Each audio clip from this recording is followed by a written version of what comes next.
Alright, it looks like we are live. So, low Earth orbit.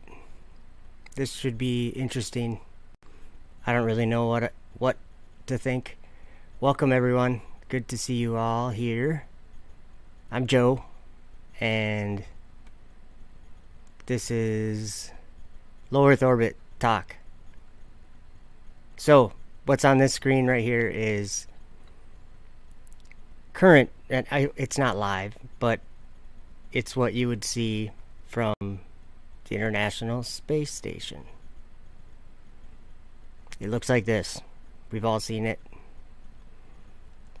If we were with a different lens, wide angle lens, and time lapse sped up and a little edited, it would look like this or something like this. So Roderick sees the curvature. None of us see the curvature anymore. It's weird. So this is the point I would make is something I forgot to get ready. Whoops. I'll show you the point I would make, but you'll have to give me about just a minute. Just a couple minutes. Or not even that long, but I have to at least be able to get an arrow on the screen. It's hard for me sometimes. I do have some images that I'll probably show you. So it was Gemini 4 was the first time, there we go, was the first time that, whoa, that's a big arrow. Let me make that a little smaller. Okay. Now I can't tip the arrow to be the right direction.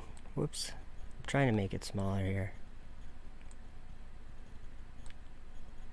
Oh, no, I can't grab it. Hold on. Okay. It's not pointed in the right direction, but you can see that because the clouds, we know that the clouds don't move very fast. And so if they're cruising this fast and we see the clouds there, it gives us an idea of like what their trajectory what is, which direction they're going, and they should be going in a straight line. Well, an arced line, I guess, because they're orbiting a sphere. Now I'm just going by I'm just explaining the current understanding of what the space station is doing.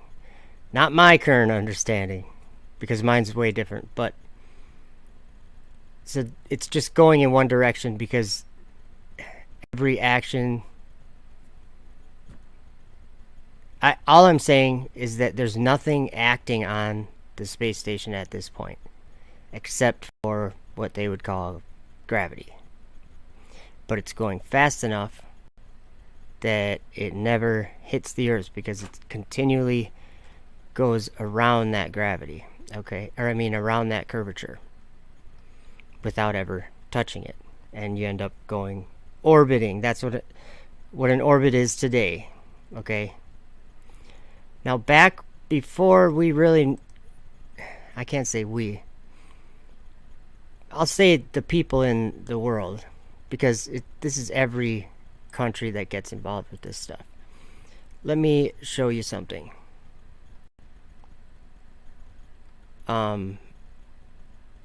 Where is it? Do. Okay. Wrong thing. Sorry, guys. Okay, let's watch. This is going to be, okay, this is a video of a rocket launch. You can see a little teeny thing launching down there. You see that in the center of your screen right now? Or this screen? Okay, now just pay attention to the trajectory, the direction it's going. It's not turning. It's not, cruising this way and that. It's just going in one direction, right? Like if you threw a baseball and it it just kept going. Whatever direction you threw it, and it just kept going, right? And then somehow they think that like 15 and a half times a day that they're going around the Earth. They think they're going around a globe. Today. That's what they think today. Back when they were learning about it, it would seem that it's a different place or a different... they're doing a different thing. Let me show you what I mean. I'm going to watch this, and it's going to repeat over like 8 times, and we're going to sit and watch it. I want you to pay attention to the direction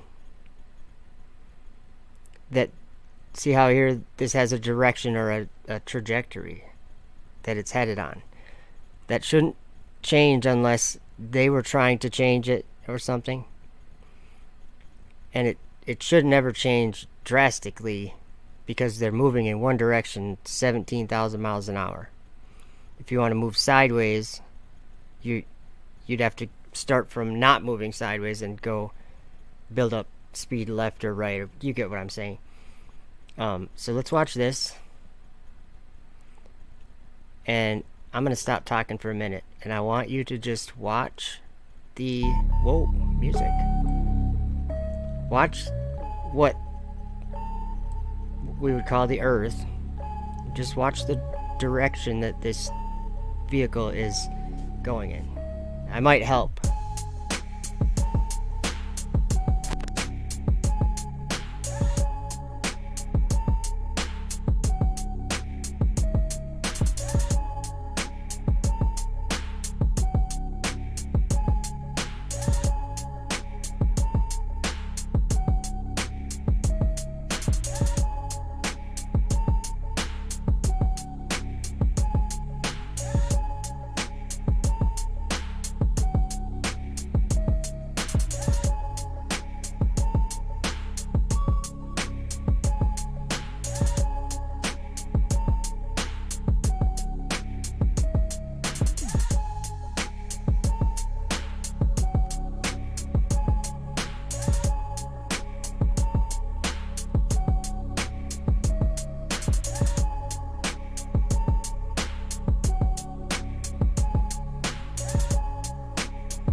I know it's repetitive, I know,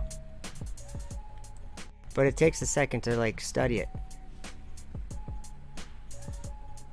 It looks like they're going one direction, and now it's going to turn suddenly, and now it's going to turn real suddenly.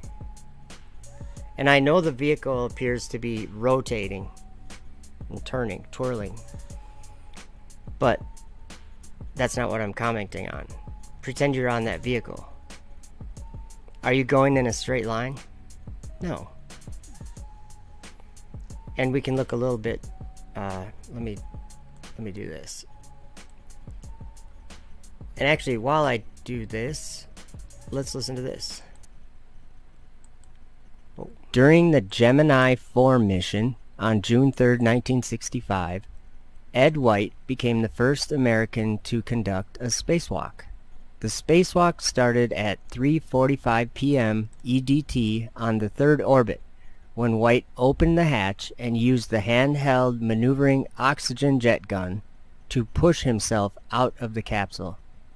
The EVA started over the Pacific Ocean near Hawaii and lasted 23 minutes, ending over the Gulf of Mexico.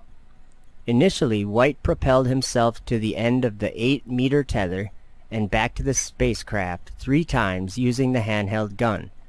After the first 3 minutes, the fuel ran out, and White maneuvered by twisting his body and pulling on the tether.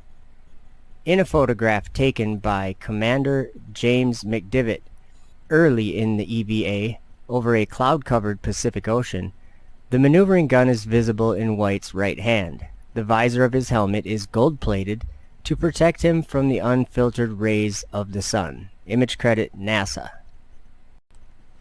Okay, so there's just a little bit about what this was. Just the first EVA, they call it. And I'll replay that a few times in a while, but I'm going to show you.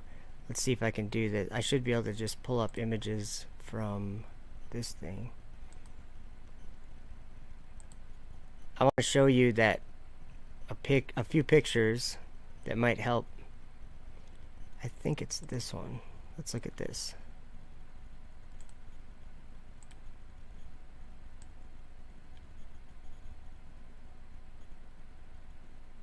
I think that's a still shot from...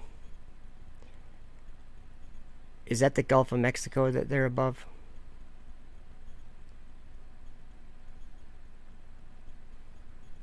I wouldn't know. I don't look at the map very often. Maybe I need to do that. I just don't really think that what we're looking at on the screen right now, that's not a real portrayal of the actual Earth. It's not. Okay, notice to the left. Well, actually, let me remove that. Notice behind the astronaut in this picture. What is that? That it's almost the same color as the sides of the screen that are black. Do you see that? It's darkness. And then down at the bottom of the picture we have the Earth, right? I might have to do something. I might have to look up and read you something from the vision of Paul. There's more. I'm going to play a video in the background, or not in the background, but on this, my new big screen TV here, called Sheol, but the Apocalypse of Abraham, I think. Well, let's just watch this video really quick.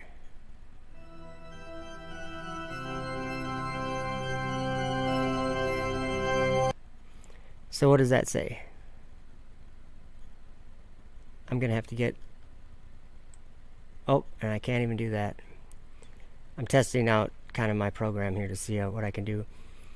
But, you know what we're gonna have to do, guys? Sorry. The cool format's gone. So we need to do this so I can read it. Because otherwise, I can't read it. It says, since I have destined them to be food for the fire of hell and ceaseless soaring in the air of the underworld or underground depths, the contents of a worm's belly. What is ceaseless soaring? What would that be like? Just something to think about. There's a place called Sheol and everybody thinks it's invisible. It's not. It's called darkness. See this, I'll let this video play. Let me turn the volume down though. It's so loud. Look in the background behind this. This is my footage I took of something flying over my house. It flies over my house every day. Yours too. Almost as if it was like trying to be hiding God or something. Deceiving the world. Orbiting and floating, Deb Wood says. Ceaseless soaring in the what? A lot of people think this is a crazy subject, but, well, it is. So, like, I have to put it into perspective for myself. I'm here saying, yep, for 60 years, no, more than that, however long, men have been doing the wrong thing, and I'm going to be the one to say, yeah, it was wrong. Okay. I understand what the things that I'm saying don't, like, there's like, whoa, that's out there. But is it? I'm trying to explain them in simple ways. NASA calls it space. We were taught that it was a solar system. The Bible says that it's not. Very simply, because a lot of people dog on the Book of Enoch. But luckily in the Bible, the Book of Jude, he quotes Enoch, or the Book of Enoch.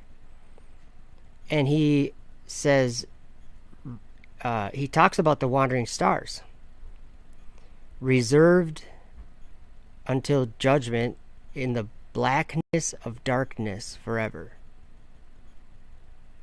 Blackness of darkness. I'm just trying to make sure that everybody realizes that if you believe the Bible, you believe that there's some darkness, and that it's upon the face of an abyss, like a sea, an abyss, and there's darkness upon the face of it, and the Spirit of God moves upon the face of the waters. Is it like there's an up and down to this story, and there's an up and down in all of our lives when we, up, down. That's one of the first things a toddler probably says that annoys his mom. Up. I don't know.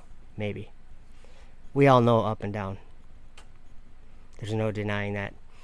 And also, just as a side note, on my Facebook yesterday, I put a statement that was quite interesting, I thought. Or not interesting, but really true. Everyone alive today,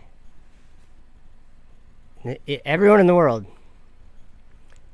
observes and perceives a flat and stationary Earth, and you're one of them. And I doubt that you'd even argue with that, even if you don't believe in a flat and stationary Earth. Some people think that they measure the Earth moving with a tricky device they have, but they notice that they put that instrument, they'll set it down on something that's not moving, and then they'll tell you, see, it's moving. Think about that. I think about that a lot lately. Look at this. There's this beast in the Bible that it says, the beast that thou sawest was and is not, and shall ascend out of the bottomless pit. So let's say we were all born into a time when really there was kind of things being believed that are really not at all true. Like about the sky and about a solar system. I can give you firsthand yourself an experience or a way to experience what I'm talking about. If you go in your imagination, or you go in your mind's eye, or whatever, you try to picture the solar system. Like if we were to, let's do this. Let's go to the desktop, and let me bring this over there. Okay. We'll search it out on YouTube. How about that? Sorry, my computer's always a little slow when I'm streaming, but you should be seeing YouTube, I think. Hopefully. Now I forgot what I was searching out. Oh. I did. I forgot what I was searching out now. At least my stream's healthy. Before I started, I had to shut down my streaming software and restart it because YouTube was giving me trouble. So where was I going with what I was thinking about? I really don't remember. Let me double check something. Make sure you guys... Are you guys... Okay, no, you're seeing the wrong screen. Sorry, guys. This is my program that I use. Pretty cool, huh? I'll move that down here. There's all you guys. Hello. Good to see you all. So I don't remember what I was going to look up on YouTube, so I'm sorry. So I was talking about darkness. What if we had the wrong idea? Oh, the solar system. Okay, that's where we were. Sorry, guys. Let me get this somehow up there. I took it away from you when I was trying to show it to you. Okay, now I got everything backwards for me for what I'm used to, but that's okay. All right. So if I was to, you guys can see that, right? Yeah. Or is that the entire screen? I don't know if I want to do that or if that works right. No. Part there, you can see more of it anyway. So let's just do this, or actually let's go to just Google. Let's just do that. That'll be easier. Let's just Google. I gotta figure out which screen to do. Put my cursor on. Let's Google solar system. Okay. We're gonna see a lot of images. Let's go to images. Okay. See all these images of the solar system. We all know what this is, right? Everyone's learned about it. Everyone's heard about it. Boy, have we been mistaken. And I'm not only talking to boys. I meant, wow, we are mistaken. These are all cartoons, guys. Nobody's ever seen this. Nobody has ever seen this. Nobody. We all know the concept. We all know the theories. We all know the lie. Do you see all this garbage? It's not real. None of this is real. Okay, let's look at this. Do you guys know what this is? This is Saturn. Sorry, I was looking at it. This is Saturn. That's supposed to be, yeah, it's from NASA. It should be, this is supposed to be an actual picture taken.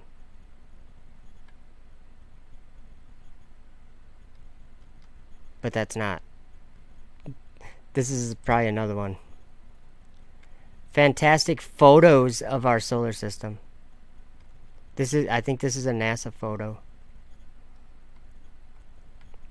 And then here's a Hubble one. That's what it looks like through our telescopes. But anyway, when we look at these, we only see one of them at a time. We don't ever see anything like this, because that doesn't exist. So the flat and stationary Earth that you observe and perceive does not have a solar system above it. It has stars and planets and the sun and moon. And then one other thing. Darkness. It needs darkness for them to be lights.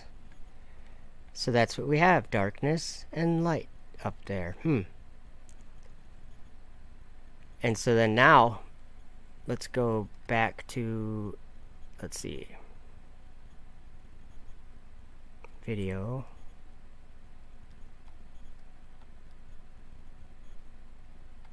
Let's listen to Elon Musk talk about a giant ball of lava really quick. I like this. Earth is a giant ball of lava with a thin crust on the top. Thin crust. And it's mostly just a big ball of lava. That's Earth. Giant ball of lava. Giant ball of lava. Giant ball of lava. Giant ball of lava. With a thin crust. What a goon.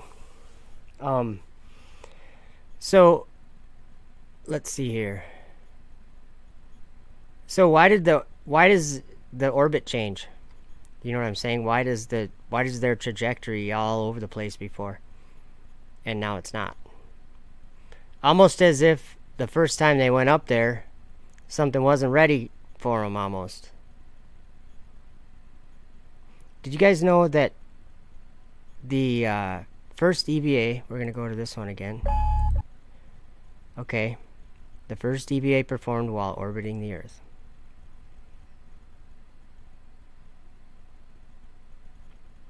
Let me get some pictures up here on the screen also. Just pay attention to that trajectory. Something's not right. Oops. I think, well, and I have another video, but I doubt it'll be done in time. It's processing right now. So what's beyond... Okay, this special place called space, this special place that everything there has to be moving orbital velocity or faster. That's the only way it stays there. So this is what is interesting to me about... This is why I would point something out like this, like their trajectory being so crazy. Let me find this. This picture that just covered me up. This is an actual picture taken from the first time that anyone ever went out of low Earth orbit. How did they do that? That's another story. But it's okay.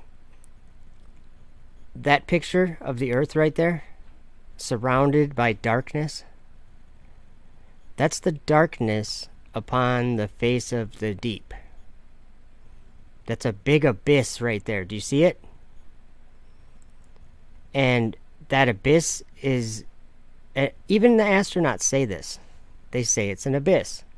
So is this what the Earth looks like from the moon?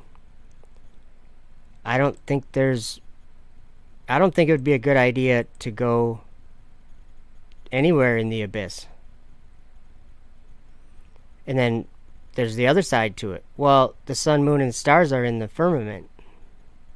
God set them in the firmament. So where's that? Why did God set them in the firmament? Because the firmament was obviously dark. The Earth was... Maybe he created light, but he did create the sun, moon, and stars to give light upon the Earth. All I'm saying is that these people... There's a lot of people that think just like me, but they think that there's people faking these things.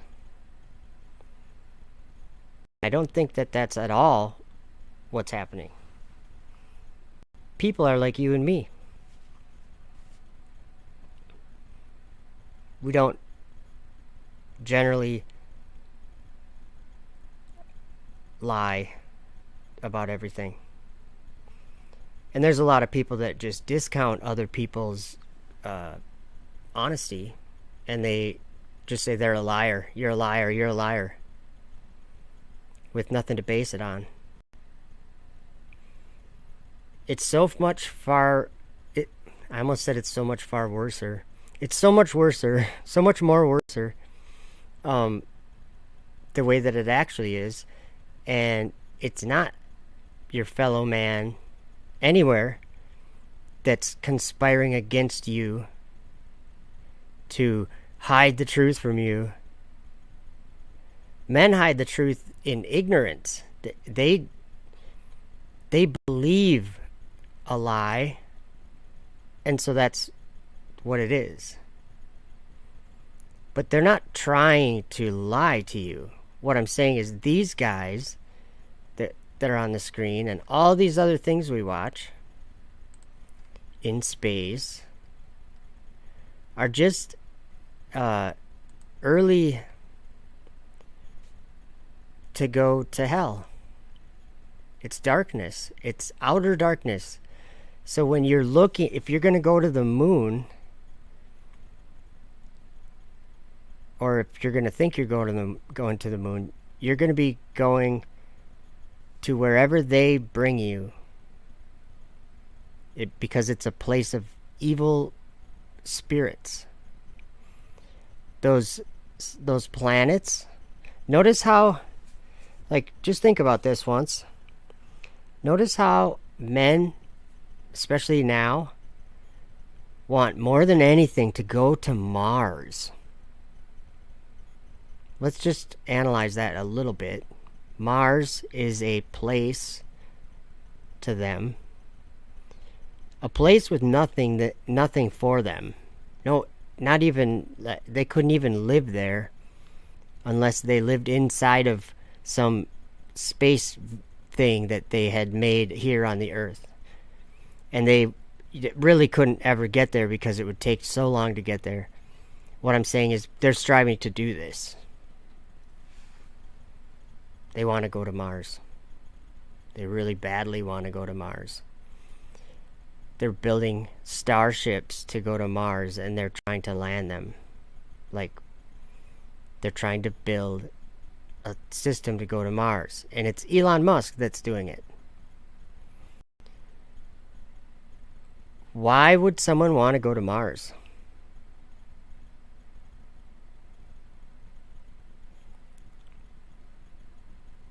Probably the same reason why someone would want to make a little a device for a useful device that we can use in many applications and apply it to a stationary Earth and turn it on and say, see, Earth is moving.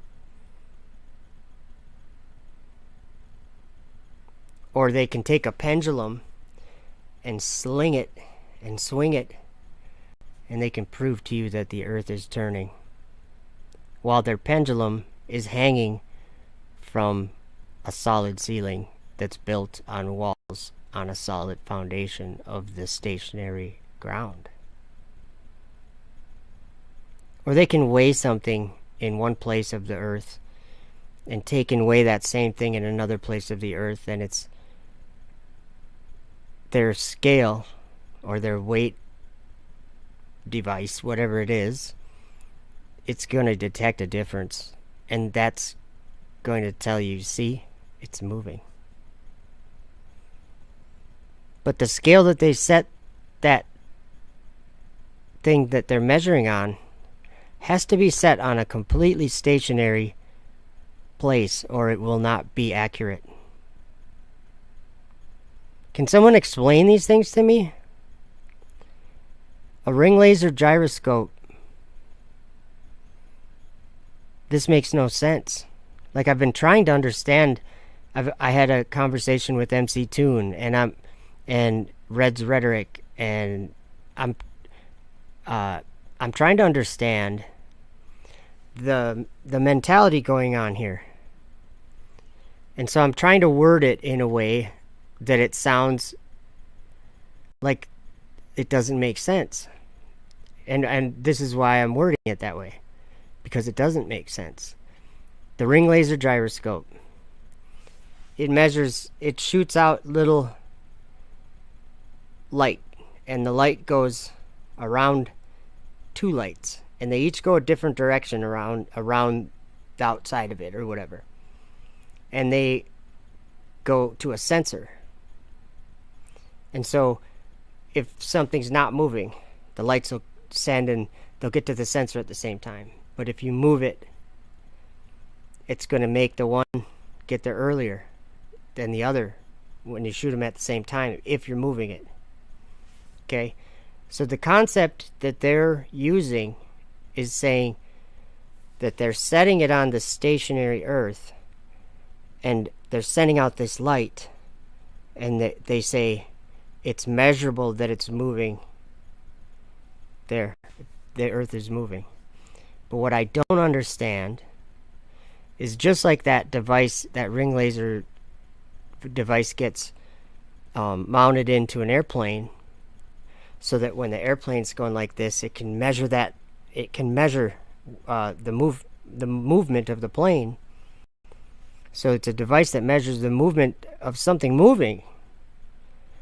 And now they're going to set it on the completely stationary Earth, and voila, it measures that the Earth is moving. Makes no sense. I think it's just measuring whatever it thinks it's measuring. I don't think it's accurate. And the other one was a scale. You're going to take, because Earth rotates, someone should weigh more. Is it more in the... Yeah, they should weigh more in the North Pole than they should at the equator. Technically. A very small amount. But they say this is measurable on a globe. You can measure it. So they go to the North Pole. Probably... I'm sure they've even done this because we travel around so much. So someone has probably tried this with a really accurate scale and really accurate weights. And you weigh them at the North Pole, or as close as you can get to the North Pole. And you take accurate measurements. And then you take the same thing and you go to the equator and you measure it. The problem I have with that is so that's a great theory. But some of us don't think we're on this spinning bally thing. Because it makes no sense. The scale you're setting, the scale doesn't work if the ground isn't perfectly stationary. Put it on a wobbly table and start using the scale. How accurate is it going to be? So you're kind of like contradicting yourself, the way I see it. You're going to use a scale and the weight that something weighs. I understand the concept. But you're setting the scale on something completely stationary, not moving. And you're trying to use that to show that it's moving. It makes no sense. How could it be moving? Or rotating? Makes no sense. I might have a video about that. I do, actually. I'll try to find it here. So, what happened to the orbit at the beginning? What was going on there? I think there's a thing that people are going to find to be a reality. I've found it to be a reality. And it's called the path of the angels. And the circumference of the sky. It turns in a circle. No matter where you are. You can look up and you can see the stars going around in a circle. Doesn't matter if you're in the South Pole or wherever you are. Or the southern hemisphere. The idea, you know what? It's a belief. I'm looking for the video here. It's a belief, and that's it. It's a belief. If you think you're on a spinning ball, it's a belief. Because the world you observe, it's like you got some serious faith in that, because the world you observe is not a spinning ball. You know what? The world you observe looks more. Let me see if I can't find the video I was looking for. I'll find it in a little bit. Oh, I know what it was. The world you observe, though, is not moving.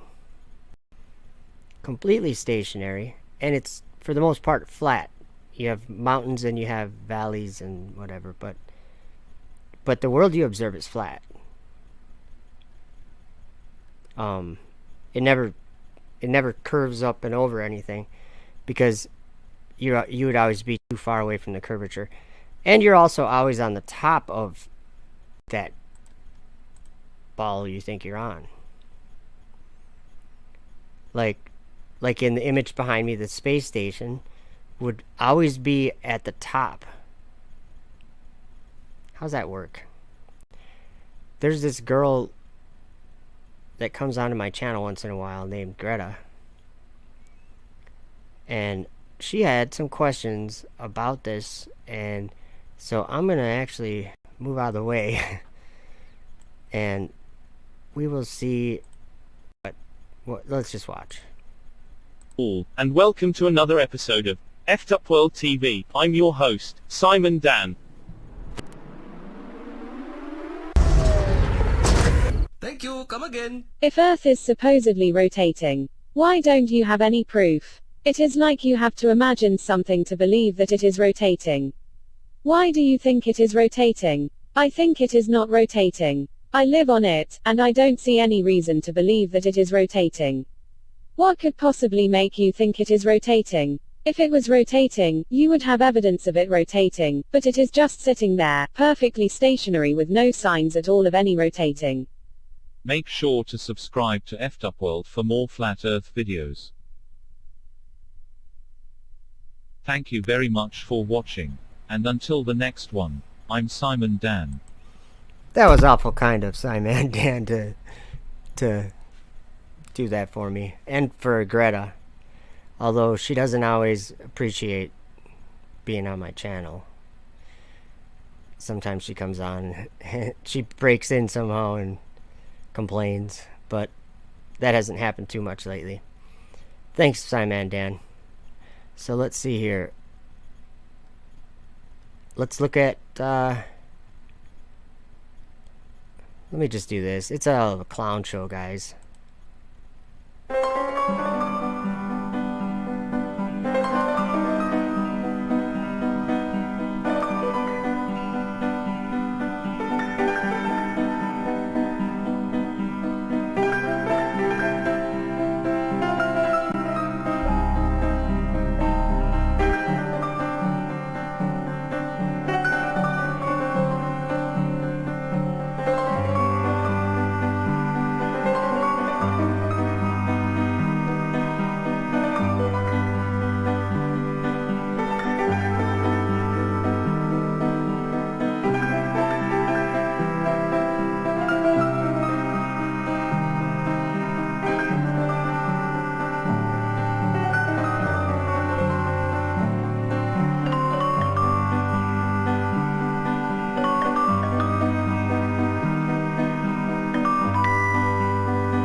That'll be the result. That will be the result right on your screen. Look at it now. Ahead of time.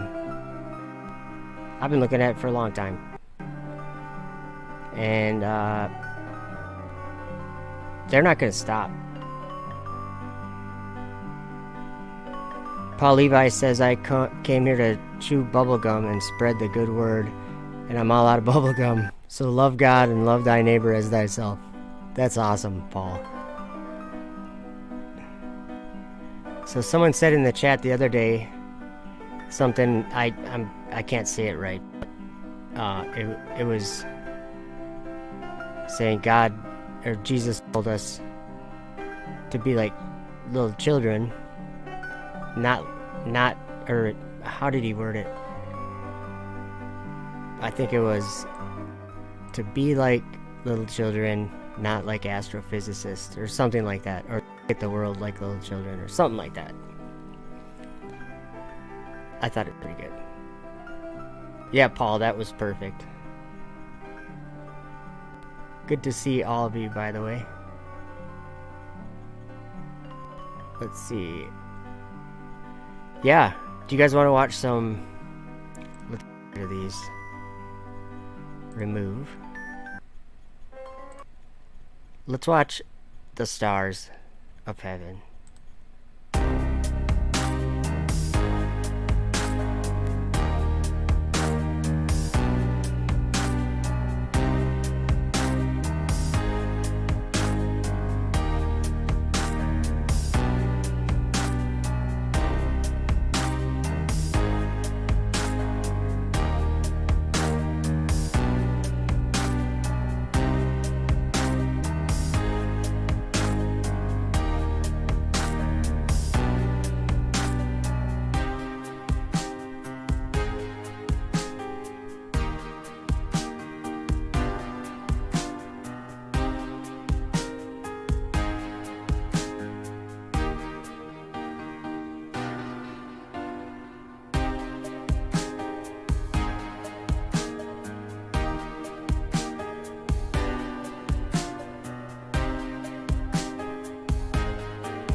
Joshua Brotman says, is this just starting or just ending? I was wondering the same thing myself. What do you guys think? My program seems to actually be working for once, so I could play videos. But I do want to remind about one other thing. But I'll do that after this video. There's still a couple minutes left of all these. I liked watching this video of all the lights in heaven. Camo Masso says maybe on 30 to 40 minutes-ish. Yeah, I think 54 minutes it looks like we've been live. Let's see here. Welcome everyone, by the way. I agree with Camo Masso when they wrote, wow, speechless. Whoops. It just went out of range. Wow, speechless at this chat. Truly awesome. I've been watching it too. There's a video. Kind of pointless of a video. Whoops. Let's see. Maybe we'll watch it if I play a bunch of videos. It is about Gemini 4. And it's about 10 minutes long. But that needs to get off my screen. There we go. I have a video that I want to play after this to remind us of something that happened about 3.5 years ago. So don't go nowhere. We got 2 minutes, almost 2 minutes left of this video.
I guess that means subscribe if you're not.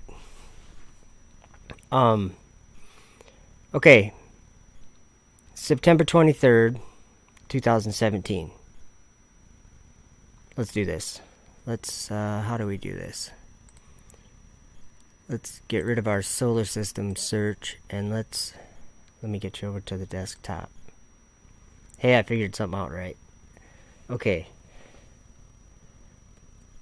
Whoops.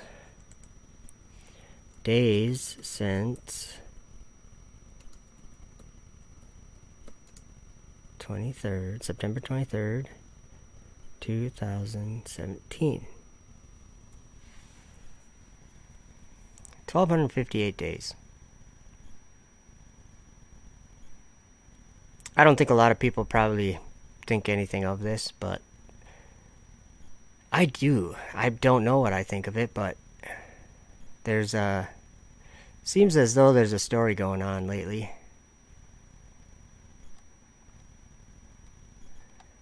I don't know. Wonder if we were to just get rid of that and search for that. September 23rd, 2017. Biblical signs in the sky. What? Let's look at earthsky.org. I've never been here, so we're just looking. a mirror in the sky to signs from the Bible's book of Revelation? Possibly. But this same sky scene has been seen 4 other times in the past 1,000 years, an astronomer explains. Remember what I said about looking at the Earth like a child, or looking at, or what did I say? Being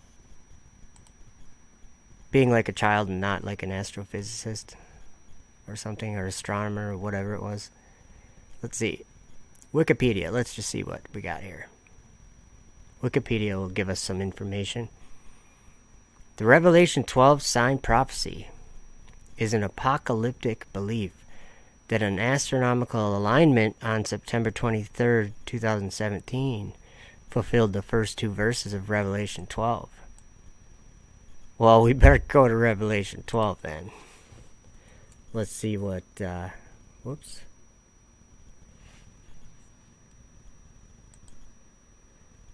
I think it's making me wait.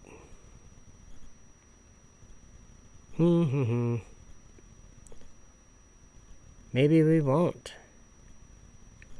Yeah, I'm not going to push it. We'll just wait for it. I don't know what's going on. So, September 23rd, 2017 was 1,258 days ago. And I don't have my Bible right here. Let's see. Let's just watch this video. Maybe that'll help. How do I do that? Sorry, guys.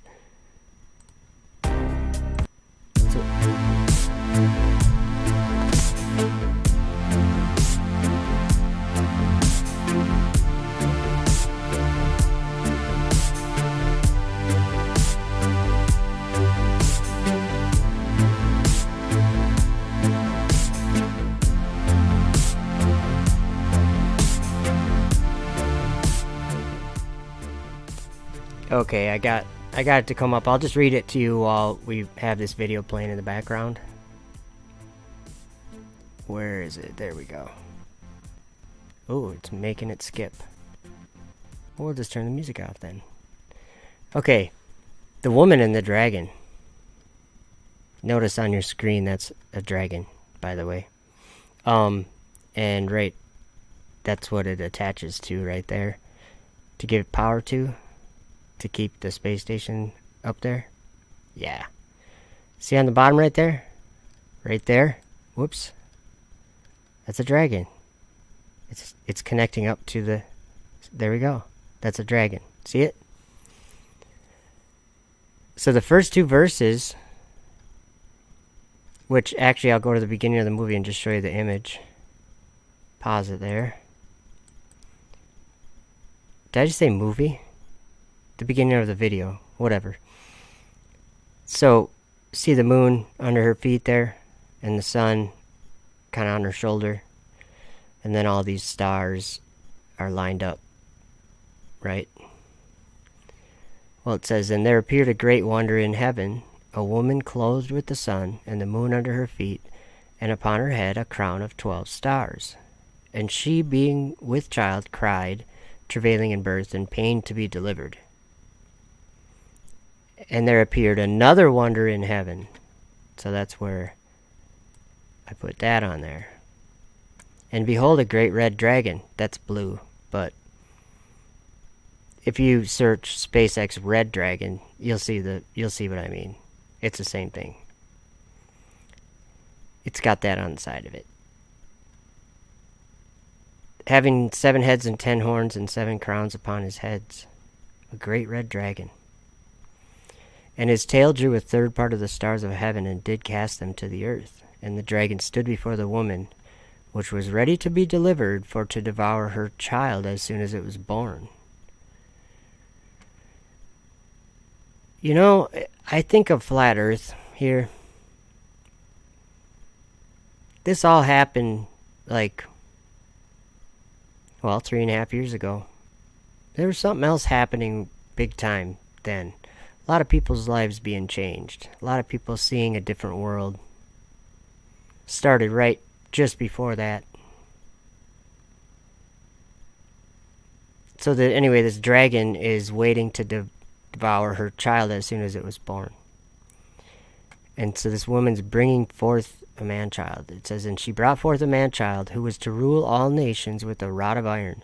And her child was caught up unto God and to his throne. And the woman fled into the wilderness, where she hath a place prepared of God, that they should feed her there 1,260 days. So 1,260 days. And if you remember, that sign happened. Let me show you. Well, yeah, I can do that. I'm going to open Stellarium and bring you over there. Because I just want to explain so everyone understands why would this sign or whatever be. Let's see, how do we go full screen? Let me get you over here.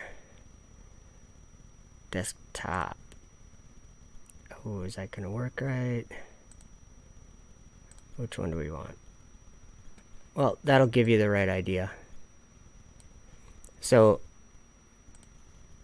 there's these constellations, right? And we've got the date. I don't know if you can see this. It looks like you can see part of it. We're going to go back to that date. I'm going to sneeze. Hold on.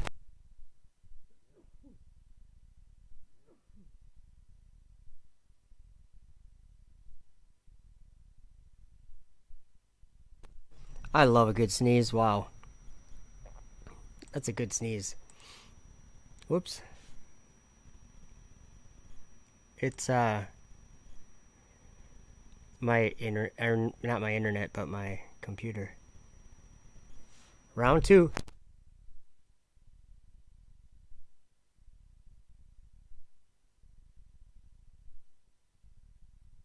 Okay, it looks like it's gonna work now. I didn't even sneeze. I thought I was gonna, but I didn't. Okay. It's just taking a minute, I guess. Wow. I usually don't have this much trouble. I'm trying to show you something simple, but you know what? I bet you I have a video of it. I made some videos of it the other day. Try one more time. Okay, there we go. It's working. It's working. Okay, so we're looking north. We're gonna look to the south, I guess. Yeah, I think the south. And as the, let's see, do we want, yeah, we want the ground, just so we got kind of an idea. And what's this here? Doesn't make too much of a difference, I guess. Okay, sorry. Okay, so let's just watch as I go. Whoops, I got the wrong month. What am I thinking, guys? 9/23, not, I don't know. Sorry. So I went up 2 months and I should have stayed where I was. Okay, now it's working again. Okay, so we're on September 9th. Trying to go to 10th. 10. Oh, it's gonna make me wait. Seriously?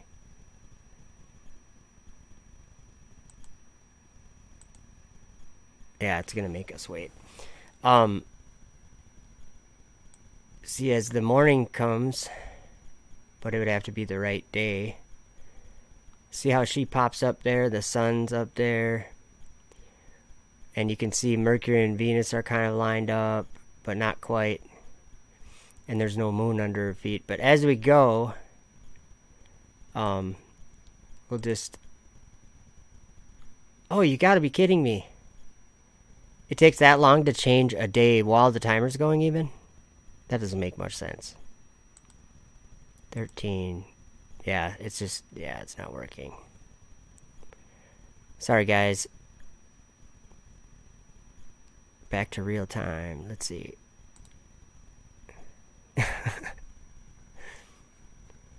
So anyway, I guess Stellarium takes all my computer's RAM up.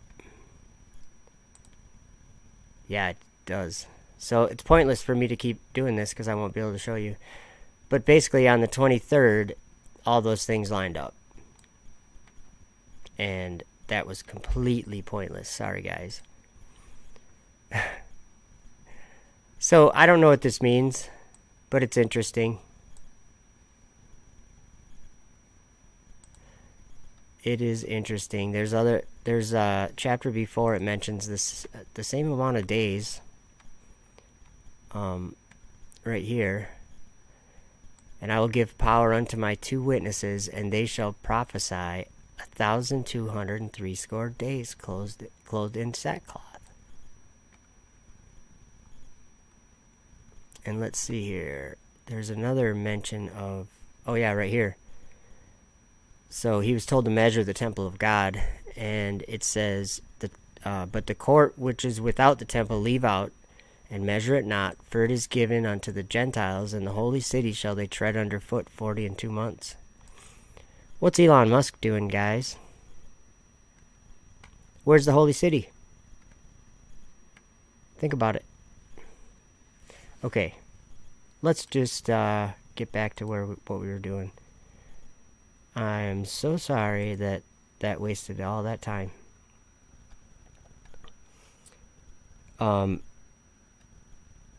Let's just watch this just for fun, and then I saw some in the chat. Right now I can't see the chat, but I saw some people saying P1000, so I'll try to find some P1000 stuff. But let's watch this. Ball of lava with a thin crust on the top. Thin crust. And it's mostly just a big ball of lava. That's Earth. Giant ball of lava. Giant ball of lava. Giant ball of lava. Giant ball of lava. With a thin crust. That's Earth.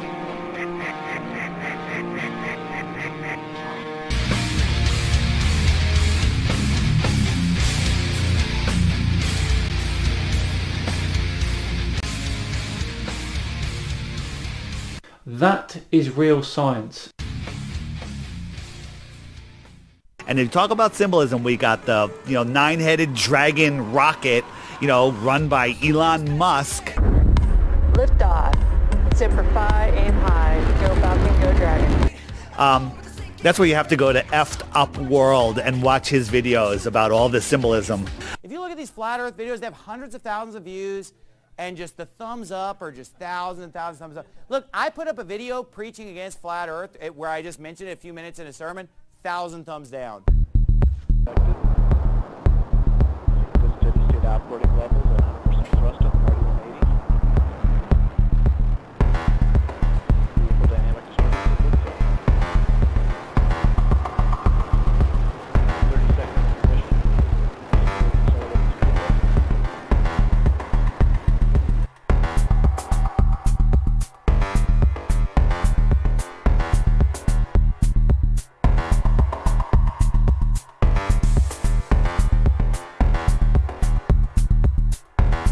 Verse 3, and there appeared another wonder in heaven, and behold a great red dragon, having 7 heads and 10 horns and 7 crowns upon his heads. And his tail drew the third part of the stars of heaven. So Satan and his fallen beings inhabit up there in outer space. But remember, the Bible says he's the prince of the power of the air. Now, these satellites, if they're all the way up there at outer space, could the devil have a play in that one? Well, they mention about one time where they launched a thing called Dragon, which is very interesting. That name, Dragon. And Satan is right up there at the stars, and then now people are launching a thing called Dragon, and Elon Musk is launching all these satellites up there. Splashdown in the Pacific Ocean. Welcome to Space to Ground. I'm Isidro Reyna. SpaceX's Dragon splashed down on March 19th, marking the end to its 10th resupply mission. More than 5,400 pounds of cargo, science, and technology demonstration samples made it back to Earth on Dragon, with the majority bound for laboratories around the globe for analysis. Are we in It's a beast. So how does it feel to ride in a dragon on top of the beast named Falcon 9? Yeah, wow. I tell you, I don't know if there's words really to properly describe what that felt like. You talked about sitting on a dragon on top of the beast, and it definitely was. You knew you were going somewhere. And this one was a little bit longer, so we actually had to live in dragon for quite a while. Ride in a dragon on top of the beast named Falcon 9. And I beheld another beast coming up out of the earth. And he had 2 horns like a lamb, and he spake as a dragon. Sitting on a dragon on top of the beast. Yeah, wow.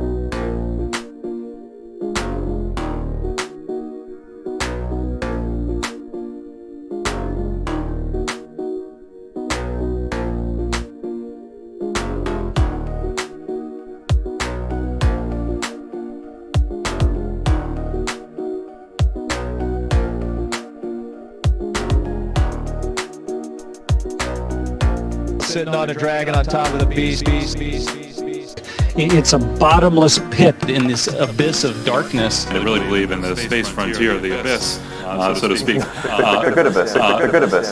Or was it some technology like a Vimana or something, where they're trying to break through the dome? There's a YouTube channel called Effed Up World, which I'm kind of getting into. Guy's very religious, and he talks about the Bible, where they talk about wars in the stars and battles in the sky. And if you really look at a couple of those angles, it sure looks like there's some sort of battle going on. The symbolism with the SpaceX and NASA and the ISS, they're doing rituals up there, that match all this prophecy. I don't know what it is. I'm not saying any of that's real. I just find it fascinating. Yeah. What are some of the easiest ways that you can prove that the Earth is flat?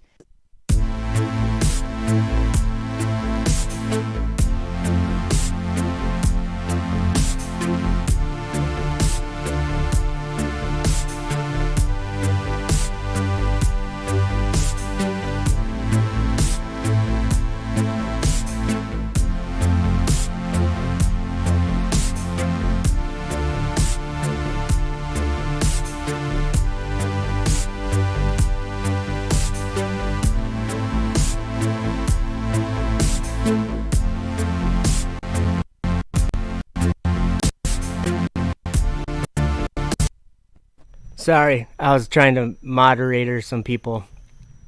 Thanks, guys.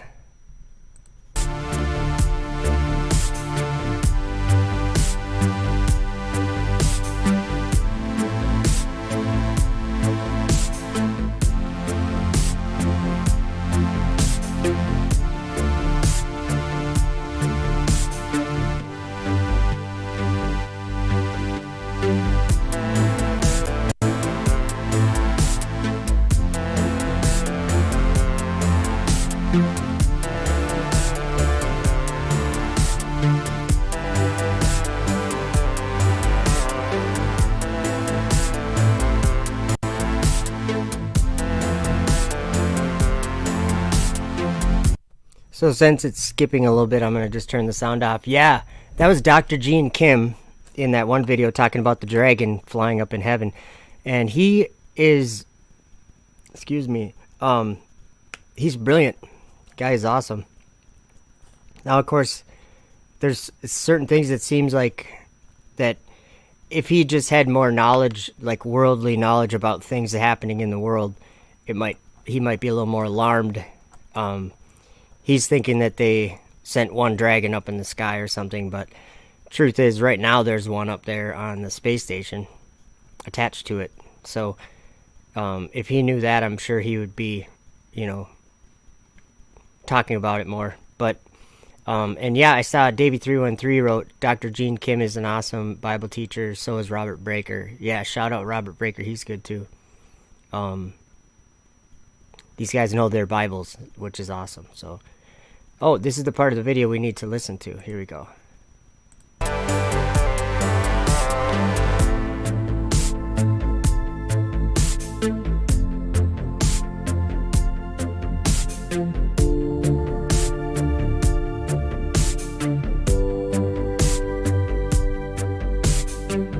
Behold, an he-goat came from the west on the face of the whole earth, and touched not the ground.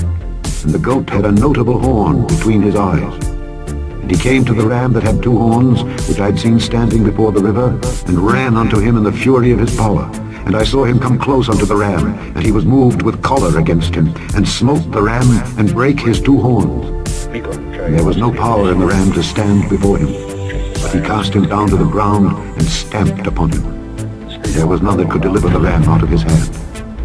Therefore the he-goat waxed very great, and when he was strong, the great horn was broken. And for it came up 4 notable ones toward the 4 winds of heaven. And out of one of them came forth a little horn, which waxed exceeding great toward the south, and toward the east, and toward the pleasant land. And it waxed great, even to the host of heaven. And it cast down some of the host and of the stars to the ground, and stamped upon them. Yea, he magnified himself even to the prince of the host, and by him the daily sacrifice was taken away, and the place of his sanctuary was cast down. And an host was given him against the daily sacrifice by reason of transgression, and it cast down the truth to the ground, and it practiced and prospered. Do you guys hear that? This is like, these are mysteries being revealed by the prophets, and actually it's the spirit of prophecy, and you know who that is? That's Jesus Christ. It's in the book of Revelation. He is the spirit of prophecy. So Daniel tells us that he sees all these horns. John said the same thing in Revelation, that he saw all these horns. And today it seems like I'll just say that, to be general, the pastors or the people that would be trying to look for these horns are looking for churches, or they're looking for the Catholic Church or the Jesuits or whatever. They're looking for other things. They're not looking for horns. And it just so happens that all these horns ascend into heaven, into outer darkness, and give this beast power. And this beast is deceiving the world. And what's bad about that? Everyone says, oh, well, what's the big deal if someone doesn't believe in the space station or does? What does that even mean? There's a star that flies over the sky, and they say it's the space station, and it's only been there 20 years. So it's something. I've filmed it. Actually, let me turn the sound off and show you this is my footage of that star that flies over. The prophets saw this star, you guys. But it's not a star. What did Lucifer say in his heart? He said, I will ascend into heaven and I will exalt my throne above the stars of God. It's on your screen, you guys. Okay, so let's go back to this video and find our spot. We'll go from right here. The he-goat waxed very great, and when he was strong, the great horn was broken. And for it came up 4 notable ones toward the 4 winds of heaven. And out of one of them came forth a little horn, which waxed exceeding great toward the south, and toward the east, and toward the pleasant land. And it waxed great, even to the host of heaven. And it cast down some of the host and of the stars to the ground, and stamped upon them. Yea, he magnified himself even to the prince of the host, and by him the daily sacrifice was taken away, and the place of his sanctuary was cast down. And an host was given him against the daily sacrifice by reason of transgression, and it cast down the truth to the ground, and it practiced and prospered.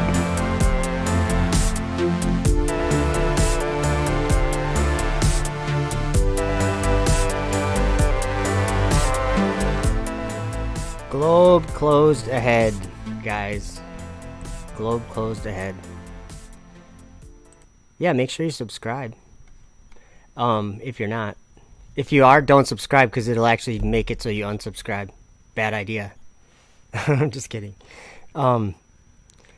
Next video I wanted to play is... Where did it go? It's at the bottom. Where did it go? I guess I didn't put it in here yet. I thought I did.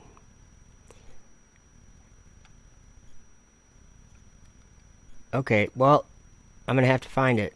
I thought I grabbed it already. Yeah. Where's this? What did I name it? Buzz Aldrin wore this awful blue suit one time. Well, let's just here.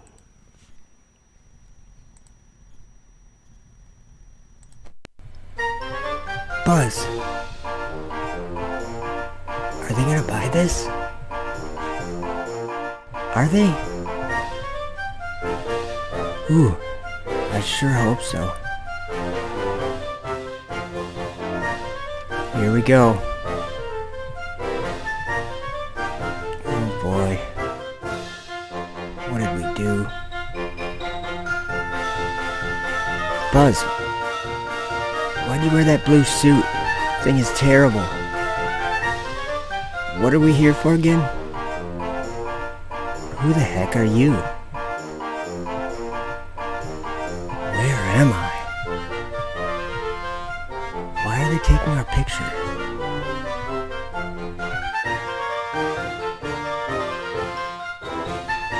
What the heck is going on here?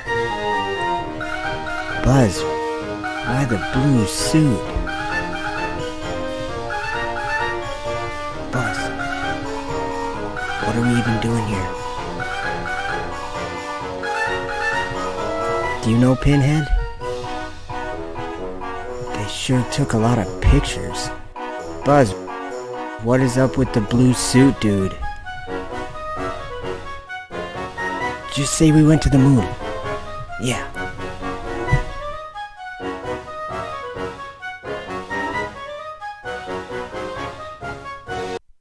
That the majority of people thought the Earth was flat. Okay? So, you know, I'm not really going to base a whole lot of credibility. It is? Okay, you know what? You want to have a vote on that?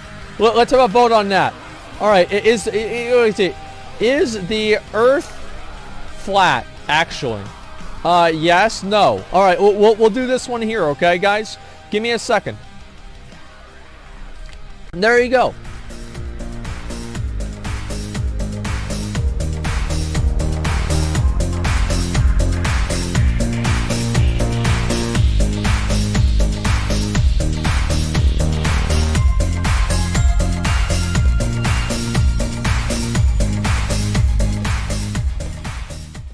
Get thee hence, Satan, for it is written, Thou shalt worship the Lord thy God, and him only shalt thou serve.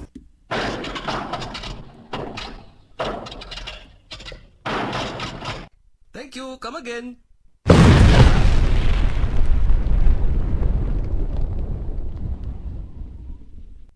I send you forth as sheep in the midst of wolves. Be ye therefore wise as serpents, and harmless as doves. But beware of men, for they will deliver you up to the councils, and they will scourge you in their synagogues. And ye shall be brought before governors and kings for my sake, for a testimony against them and the Gentiles. But when they deliver you up, take no thought how or what ye shall speak, for it shall be given you in that same hour what ye shall speak. For it is not ye that speak, but the Spirit of your Father which speaketh in you. And the brother shall deliver up the brother to death, and the father the child. And the children shall rise up against their parents, and cause them to be put to death. And ye shall be hated of all men for my name's sake. But he that endureth to the end shall be saved. But when they persecute you in this city, flee ye into another. For verily I say unto you, ye shall not have gone over the cities of Israel till the Son of Man be come. The disciple is not above his master, nor the servant above his Lord. It is enough for the disciple that he be as his master, and the servant as his Lord. If they have called the master of the house Beelzebub, how much more shall they call them of his household? Fear them not, therefore. For there is nothing covered that shall not be revealed, and hid that shall not be known. What I tell you in darkness, that speak ye in light, and what ye hear in the ear, that preach ye upon the housetops. And fear not them which kill the body, but are not able to kill the soul. But rather fear him which is able to destroy both soul and body in hell.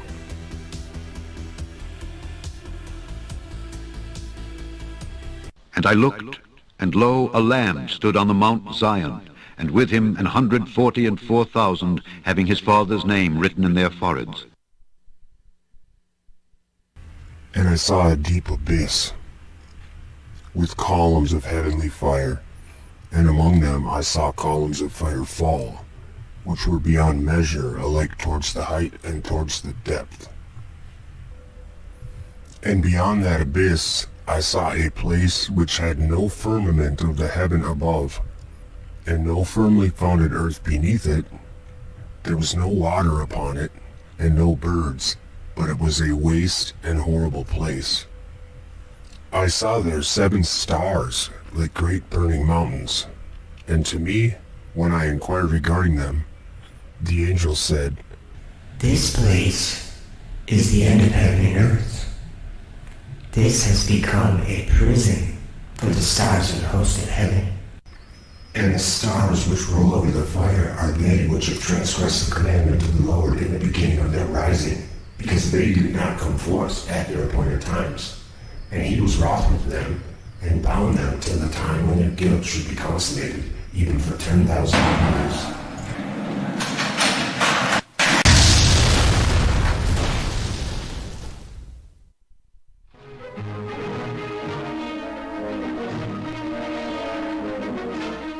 Closely following the recovery of the Discoverer capsule at Cape Canaveral, another historic satellite is ready for launching. In this nose cone is packed the 100-foot balloon of Echo 1 to be carried into orbit by a Thor-able Delta rocket. It's only the second firing of this 3-stage missile, but the 92-foot rocket performs flawlessly. This launching, closely followed by successful tests of Atlas and Polaris rockets, was a landmark in America's spectacular 2-day display of progress in space research.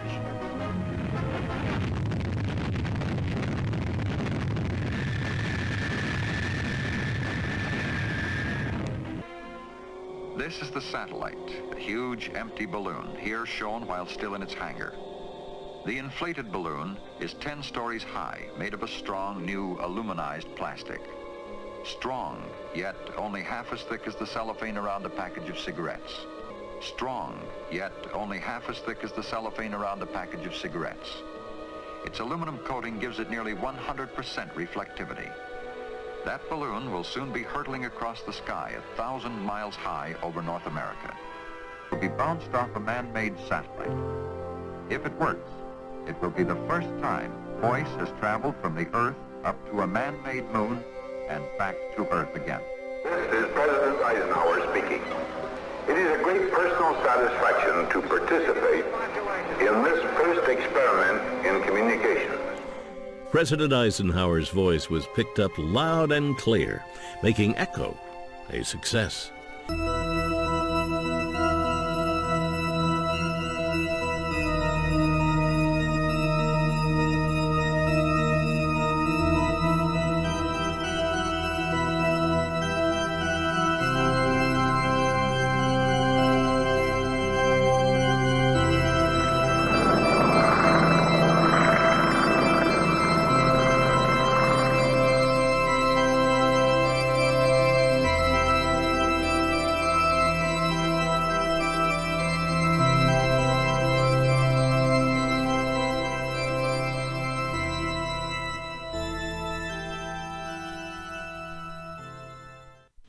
Because that when they knew God, they glorified him not as God, neither were thankful, but became vain in their imaginations, and their foolish heart was darkened.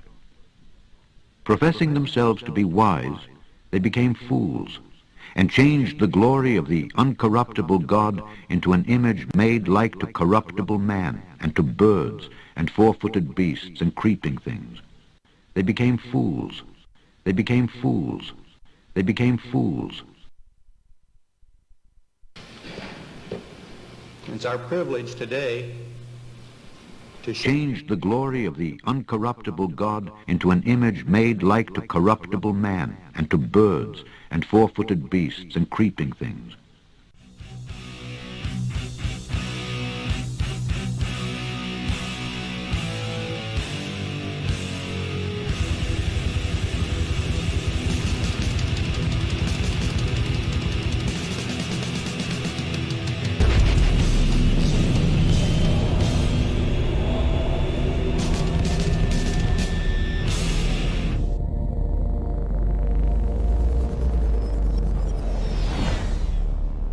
This is hopefully the first step on a journey towards a civilization on Mars, life becoming multiplanetary. And he shall speak great words against the Most High, and shall wear out the saints of the Most High, and think to change times and laws. And they shall be given into his hand until a time, and times, and the dividing of time. And God said, Let there be lights in the firmament of the heaven, to divide the day from the night, and let them be for signs, and for seasons, and for days and years, and think to change times and laws. Life can become multiplanetary. This is the goal we should strive for. And he opened his mouth in blasphemy against God, to blaspheme his name, and his tabernacle, tabernacle, tabernacle, tabernacle, and them that dwell in heaven, tabernacle in heaven. I believe that it's important for the future to be a spacefaring civilization, and out there, ultimately be out there among the stars, be out there among the stars. Though thou exalt thyself as the eagle, and though thou set thy nest among the stars, thence will I bring thee down, saith the Lord. Be out there among the stars, among the stars, be out there among the stars. And though thou set thy nest among the stars. If the future does not include being out there among the stars, based on the moon, and expanding beyond Earth, and among the stars, be out there among the stars, life becoming multiplanetary. And liftoff. And I beheld another beast coming up out of the earth. Liftoff of the SpaceX Falcon 9 rocket. And he had two horns like a lamb,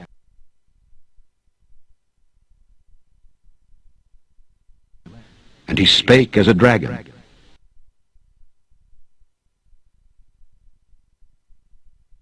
Launching Dragon. Dragon. Dragon. The dragon. Dragon. The dragon. Dragon. The dragon. To the International Space Station. And the dragon gave him his power and his seat and great authority. Dragon blasted to space. The dragon. Dragon is expected to stay attached to the space station until October 28th. And they worshipped the dragon which gave power unto the beast. Dragon is currently the only craft capable of returning a significant amount of supplies from the station. He was cast out into the earth. Since it's skipping, I gotta repeat what Camo Masso said. Jesus is king.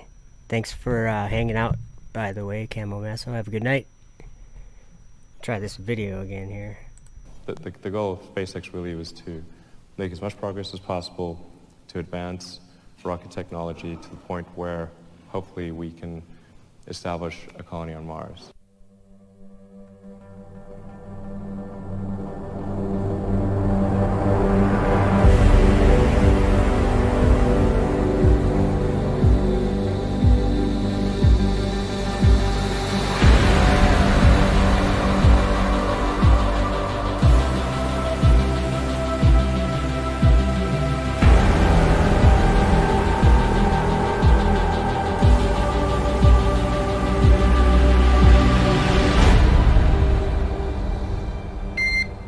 Good morning, welcome aboard. Dragon, SpaceX, comm check, ground stations. SpaceX Dragon, we're go for launch. Let's light this candle. 3, 2, 1. Ignition. Liftoff of the Falcon 9 and Crew Dragon. Go NASA, go SpaceX, Godspeed, Spot and Dog.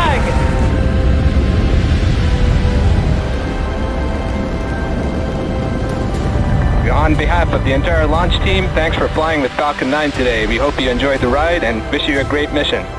We would like to welcome you aboard Capsule Endeavour.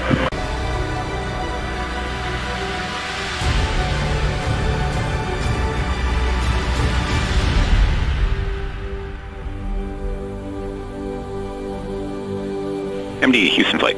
Houston is go for undocking and departure. Dragon is committed to undock. SpaceX Dragon on Dragon to ground. We are ready for the systems brief. Copy. As stated, Dragon's in a healthy state. We are proceeding toward the primary landing site, and your timeline is current.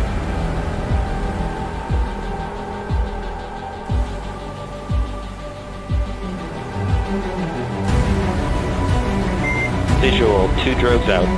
300 meters. We are braced for splashdown. Copy, brace for splashdown. Dever, on behalf of the SpaceX and NASA teams, welcome back to planet Earth, and thanks for flying SpaceX.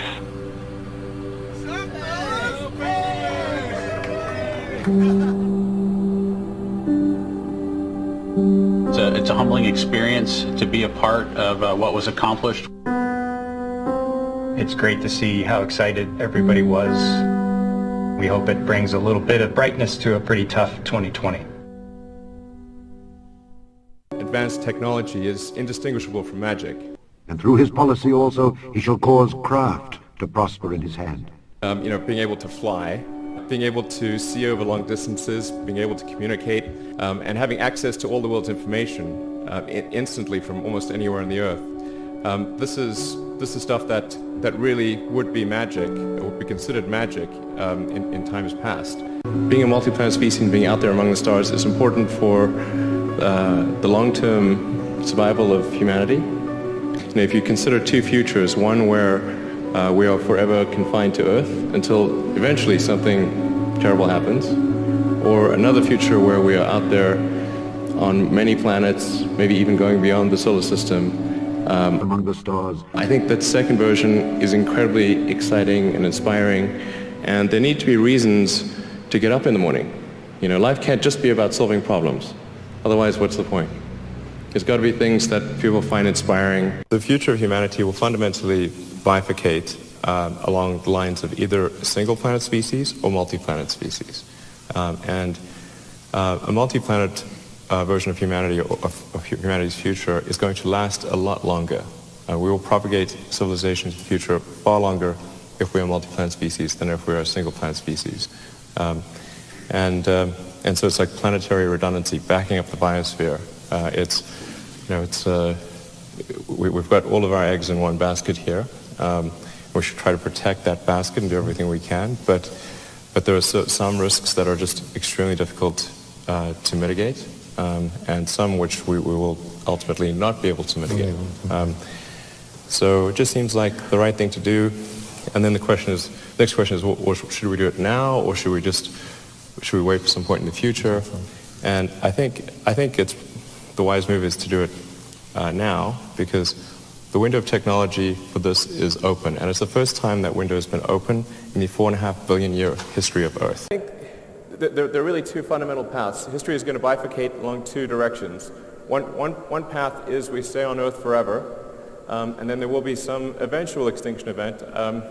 I don't have an immediate doomsday prophecy, but it's eventually, history suggests there will be some doomsday event. The alternative is to become a spacefaring civilization and a multi-planet species, which I hope you would agree that is the right way to go. Because, why do we need to build a city on Mars with 1 million people on it in your lifetime?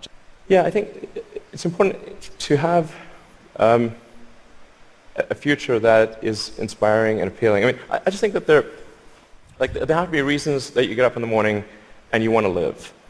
Why do you want to live? What's the point? What inspires you? What do you love about the future? And if we're not out there, if the future does not include being out there among the stars and being a multi-planet species, I find that it's incredibly depressing if that's not the future that we're going to have. You decided to build a space company. Why on earth would someone do that? We could resume the dream of Apollo. The goal of SpaceX is to try to advance rocket technology, and in particular to try to crack a problem that I think is vital for humanity to become a spacefaring civilization, which is to have a rapidly and fully reusable rocket. What are the things that need to happen in order for the future to be an exciting and inspiring one? And I really think there's a fundamental difference if you sort of look into the future between a humanity that is a spacefaring civilization that's out there exploring the stars on multiple planets. And I think that's really exciting. And compared with one where we are forever confined to Earth until at some eventual extinction event. Sometimes the truth is hard to find. You gotta chase after it a little bit.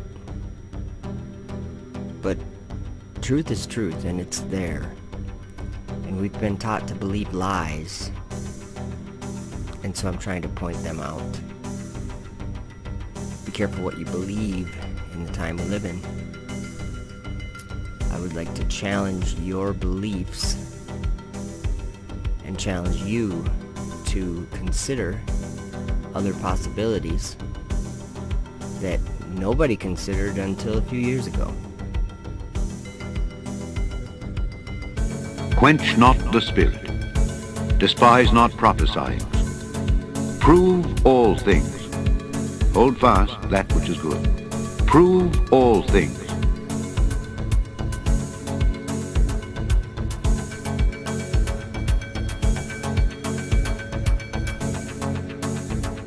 Prove all things.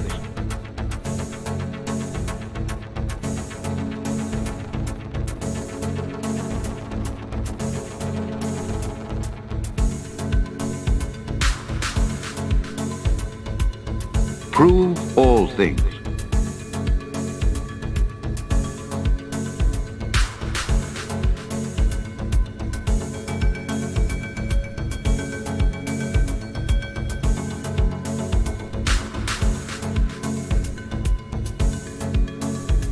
Fear before him all the earth. The world also shall be stable, that it be not moved.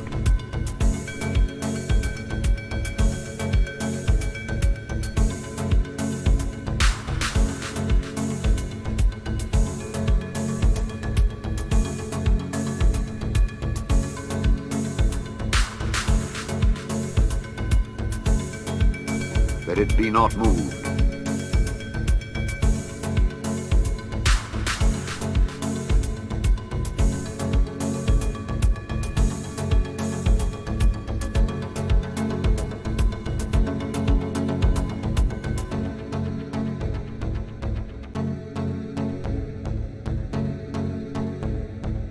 And ye shall know the truth, and the truth shall make you free.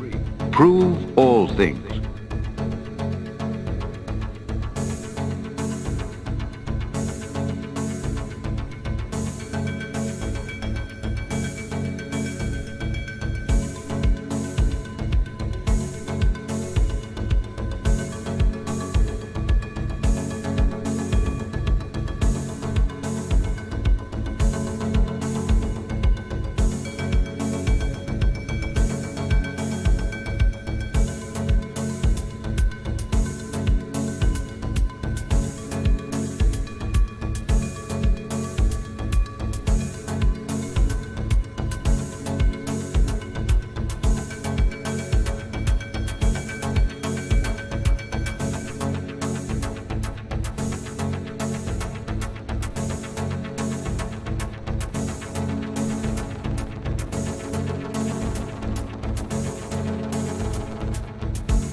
In the beginning, God created the heaven and the earth.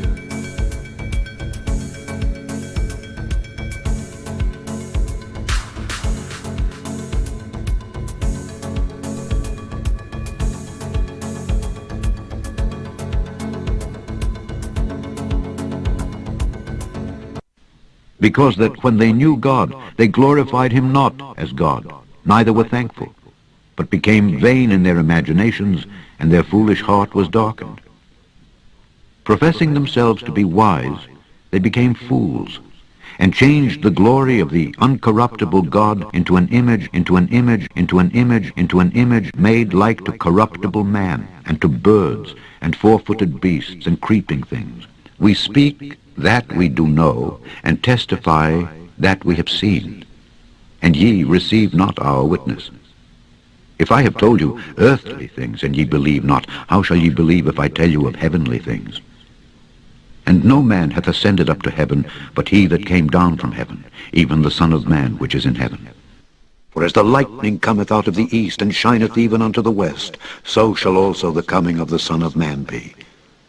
For wheresoever the carcass is, there will the eagles be gathered together. Immediately after the tribulation of those days shall the sun be darkened, and the moon shall not give her light, and the stars shall fall from heaven, and the powers of the heavens shall be shaken. And then shall appear the sign of the Son of Man in heaven. And then shall all the tribes of the earth mourn, and they shall see the Son of Man coming in the clouds of heaven with power and great glory. And he shall send his angels with a great sound of a trumpet, and they shall gather together his elect from the four winds, from one end of heaven to the other. Behold, he cometh with clouds, and every eye shall see him, and they also which pierced him, and all kindreds of the earth shall wail because of him. Even so, Amen. Because thou sayest, I am rich, and increased with goods, and have need of nothing, and knowest not that thou art wretched, and miserable, and poor, and blind, and naked. I counsel thee to buy of me gold tried in the fire, that thou mayest be rich, and white raiment, that thou mayest be clothed, and that the shame of thy nakedness do not appear.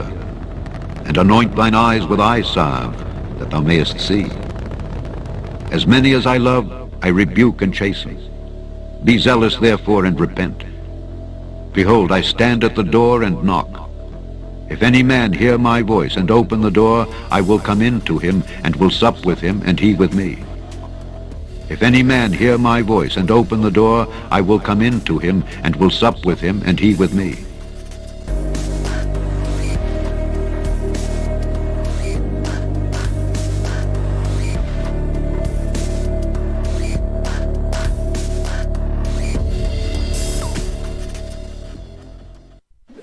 The weird part about it is space is so incredibly black, so incredibly dark.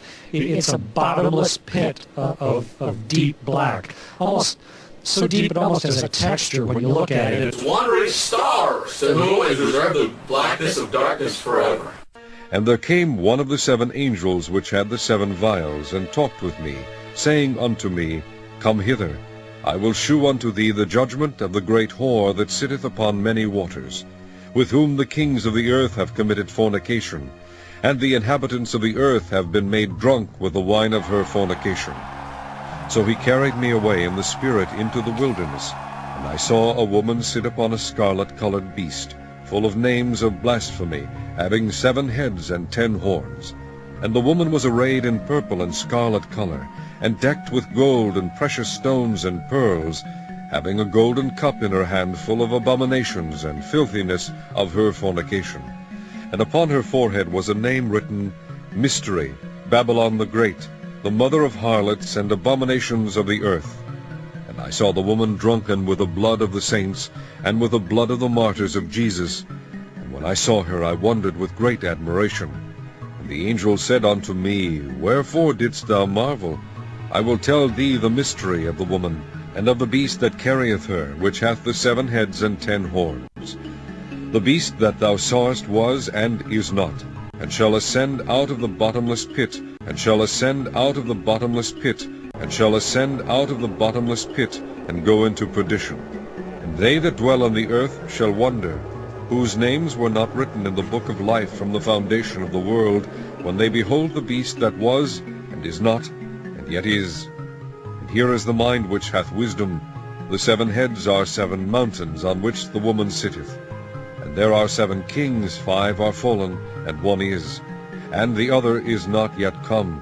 And when he cometh, he must continue a short space. And the beast that was and is not, even he is the 8th, and is of the 7, and goeth into perdition. Even he is the 8th, and is of the 7, and goeth into perdition.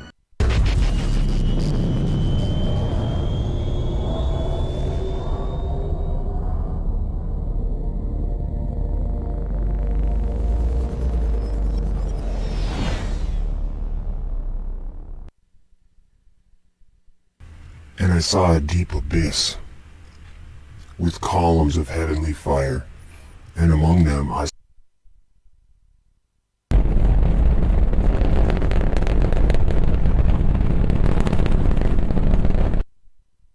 found the language. Heaven to the Lord in the beginning of their rising. Sorry, I'm just fast forwarding through this one because we already watched it. So here's the next one. Should be consummated, even for 10,000 years.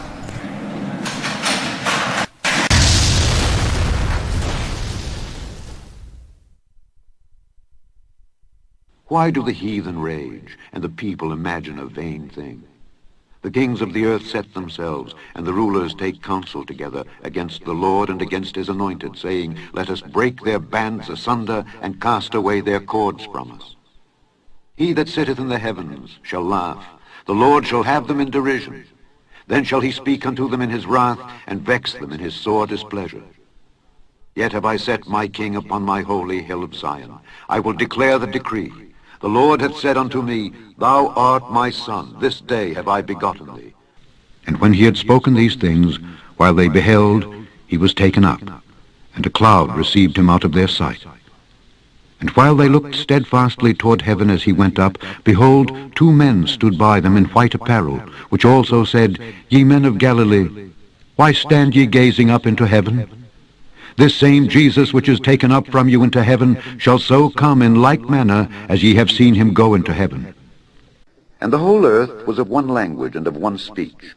And it came to pass, as they journeyed from the east, that they found a plain in the land of Shinar, and they dwelt there. And they said one to another, Go to, let us make brick, and burn them throughly. And they had brick for stone, and slime had they for mortar. And they said, Go to, let us build us a city and a tower, whose top may reach unto heaven, and let us make us a name, lest we be scattered abroad upon the face of the whole earth. And the Lord came down to see the city and the tower which the children of men builded. And the Lord said, Behold, the people is one, and they have all one language, and this they begin to do. And now nothing will be restrained from them which they have imagined to do. Go to, let us go down, and there confound their language, that they may not understand one another's speech. So the Lord scattered them abroad from thence upon the face of all the earth, and they left off to build the city. Therefore is the name of it called Babel, because the Lord did there confound the language of all the earth. And from thence did the Lord scatter them abroad upon the face of all the earth. And with all deceivableness of unrighteousness in them that perish, because they received not the love of the truth, that they might be saved. And for this cause God shall send them strong delusion, that they should believe a lie, that they all might be damned who believed not the truth, but had pleasure in unrighteousness. Hell from beneath is moved for thee to meet thee at thy coming. It stirreth up the dead for thee, even all the chief ones of the earth. It hath raised up from their thrones all the kings of the nations. All they shall speak and say unto thee, Art thou also become weak as we? Art thou become like unto us? Thy pomp is brought down to the grave, and the noise of thy vials. The worm is spread under thee, and the worms cover thee. How art thou fallen from heaven, O Lucifer, son of the morning? How art thou cut down to the ground, which didst weaken the nations? For thou hast said in thine heart, I will ascend into heaven, I will exalt my throne above the stars of God. I will sit also upon the mount of the congregation in the sides of the north. I will ascend above the heights of the clouds. I will be like the Most High. Yet thou shalt be brought down to hell, to the sides of the pit. And they had a king over them, which is the angel of the bottomless pit, whose name in the Hebrew tongue is Abaddon, but in the Greek tongue hath his name Apollyon.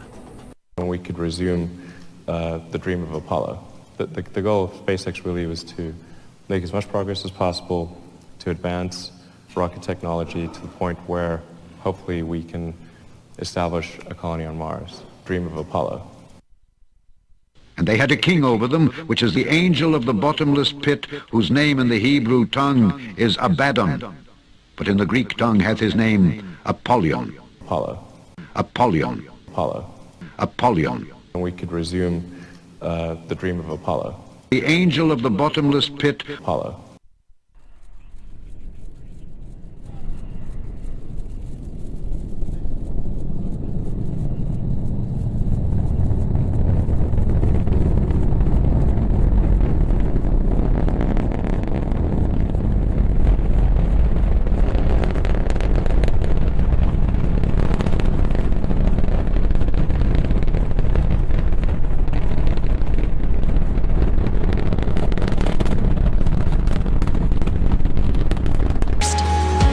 Earth's atmosphere at 25,000 miles per hour, the friction of air slows Orion considerably, while also subjecting it to temperatures of 5,000 degrees.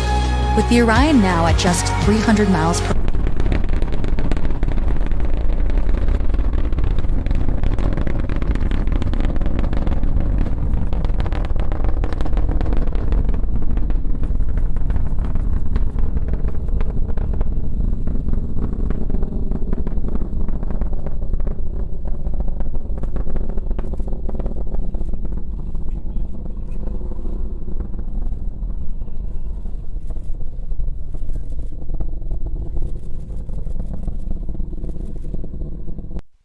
I think you asked how did I get up to the ISS and how long do I spend, and I came up here just like all the crew members since the space shuttle retired in 2011. The first was like a lion and had eagle's wings. I beheld till the wings thereof were plucked. Since the space shuttle retired in 2011. And it was lifted up from the earth and made stand upon the feet as a man, and a man's heart was given to it. We all fly on the Russian Soyuz rocket and Soyuz spacecraft. And behold another beast, a second, like to a bear, and it raised up itself on one side. We all fly on the Russian Soyuz rocket and Soyuz spacecraft. Like to a bear, and it raised up itself on one side, and it had 3 ribs in the mouth of it between the teeth of it. And they said thus unto it, Arise, devour much flesh. Since the end of the shuttle program, the only ride of the station has been on the Russian Soyuz, but by working with SpaceX and Boeing, there's soon going to be a new fleet of spacecraft capable of bringing humans to low Earth orbit. And of course, all of this supports the mission of the International Space Station, humanity's premier laboratory in space, where we're pushing the boundaries in science and technology every single day. After this I beheld, and lo another like a leopard, which had upon the back of it 4 wings of a fowl. The beast had also 4 heads, and dominion was given to it. After this I saw in the night visions, and behold a 4th beast, dreadful and terrible, and strong exceedingly. And it had great iron teeth. It devoured and brake in pieces, and stamped the residue with the feet of it. And it was diverse from all the beasts that were before it. And it had 10 horns. I considered the horns, and behold, there came up among them another little horn, before whom there were 3 of the first horns plucked up by the roots. And behold, in this horn were eyes, like the eyes of man, and a mouth, speaking great things.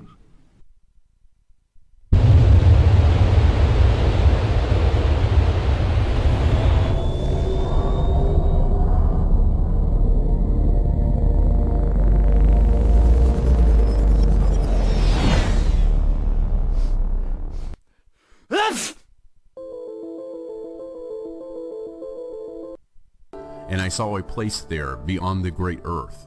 There the waters gathered together. And I saw a deep chasm of the earth with pillars of heavenly fire. And I saw among them fiery pillars of heaven, which were falling, and as regards both height and depth they were immeasurable. But cast them down to hell. And beyond this chasm I saw a place, and it had neither the sky above it, nor the foundation of earth below it. There was no water on it, and no birds, but it was a desert place. And a terrible thing I saw there, 7 stars like great burning mountains, wandering stars. And like a spirit questioning me, the angel said, This is the place of the end of heaven and earth. This is the prison for the stars of heaven and the host of heaven. And the stars which roll over the fire, these are the ones which transgress the command of the Lord, wandering stars, from the beginning of their rising, because they did not come out at their proper times. And he was angry with them, and bound them until the time of the consummation of their sin, in the year of mystery. And Uriel said to me, the spirits of the angels who were promiscuous with women will stand here. Blackness of darkness. And they, assuming many forms, wandering stars, made men unclean, and will lead men astray so that they sacrifice to demons as gods. Wandering stars. And they will stand there until the great judgment, on which they will be judged, so that an end will be made of them.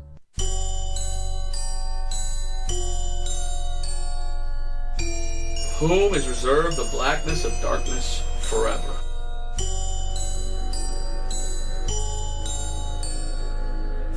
The blackness of darkness forever. Well, I believe he's clearly talking about hell. Because in the Bible, there's a place where there's darkness forever.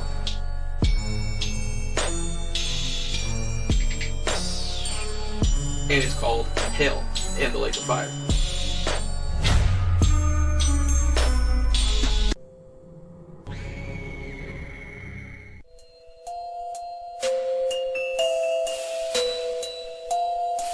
And realize that we're on this very special place, and this precious island in this abyss of darkness, in this abyss of darkness, in this abyss of darkness, in this abyss of darkness, in this abyss of darkness, in this abyss of darkness.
I was thinking about time, and it's 2020, 2020. What makes it be 2020?